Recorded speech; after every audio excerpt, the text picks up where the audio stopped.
Things are really moving along at the Guerrero's house in Hanover. Seoane's is building a backyard resort. In the past few weeks, they've dug the pool and applied gunite.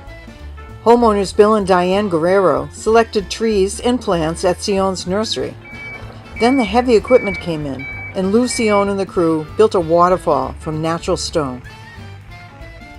Seoane's stonemasons built a beautiful 60-foot double-faced stone wall along the front of the property and constructed a fire pit with stone seating. Today, Lou Seoane and the crew are planting trees and other plants to complement the landscape.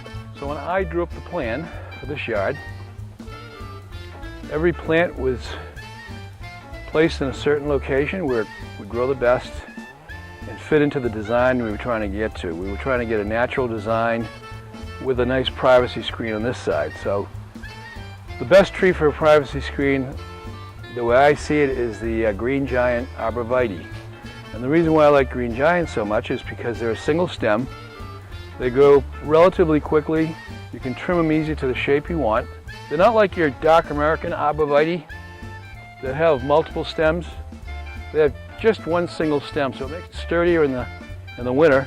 When that snow comes down, you get the heavy snow, you get rain on top, it freezes. Typically those stems start to bend and break. These things here are much more durable. They're called green giant arborvitae. Later that day, the crew continued planting the green giants, bringing them in by forklift,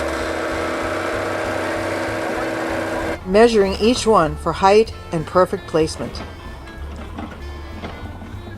Lou worked with the homeowners to select plants for color, variety, and bloom. Back around 3 weeks ago, when Bill and Diane came to the garden center, they were able to pick out the plants they really liked for the design that we would do in the future. All these plants now are ones they picked out.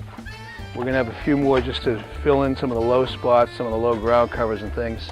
Some of the colorful plants. You can see the plants in the back there I chose are encore azaleas. And we've got a salmon pink color to them. The beauty is they're going to stay low, they're going to spread, they're not going to cover my wall, but you're getting color in September. You can see how beautiful the plants are up against that rock. It really softens up the rock, it naturalizes that waterfall. When the water does come out, we get the pool done, you'll see that the water is going to break from the top left-hand stone. It's going to push out over that large stone. It's going to drop down, hit another large stone, and go in two directions, fill up a bowl, and at that bowl it's going to break into the pool, left and right side of that rock. Pyramidal holly was used to block this one little area where you could see the cars from this location. So we had a problem with our conduit ran through there, so we couldn't put a bigger tree in. Luckily, this fits in that spot. Gold mops, beautiful plant. They grow just fast enough to keep their shape. You can trim them once a year lightly, depending on the size you want these to ultimately get.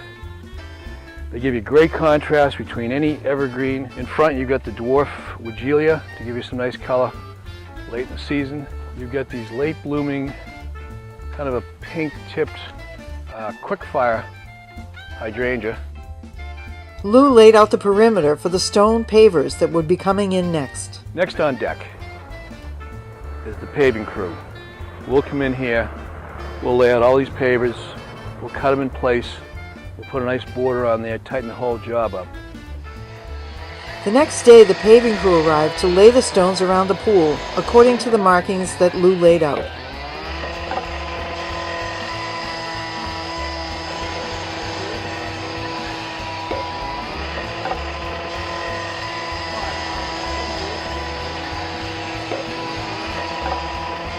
Yesterday they laid all the pavers. Today they're doing cuts, and we're going to put a border around the outside perimeter of the pool and also the outside perimeter of the fire pit. I think tomorrow they'll put the polymetric sand in there to keep everything locked together and prevent weeds from coming in. So we're getting there. The fence is going to be coming in 2 days. They put the fence post in yesterday. They core drill the wall and put the posts in. So fencing will be done by the end of the week. So from the street, people really can't see down below the pool yard. We have a decorative fence that's going to match the white baluster fence in front of the house. And that's going to come off the high wall here, 4 foot high. It's going to drop down a step, becomes a 5 foot wooden fence. Drop down one more time, become a 6 foot fence. So it's going to look and appear as though it's straight across level at the top. So the heat pump, you turn it on, you set it and forget it. Set it at 75, set it at 80, and it'll maintain that temperature. So today they're continuing the plantings. We're doing some low plants along the wall. Also brought the grade up a little bit, getting ready for stepping stones to go in the back of the waterfall to connect the two patios together. Oh yeah, you'd never know these trees were well, it looks like they were here forever. So I mean, the way that the landscaping is coming together right now, it just looks, it's beautiful, it's spectacular actually. All the different colors and varieties of plants and everything are really starting to take shape with all the masonry work. You know, it's bringing out, it's making a resort feel.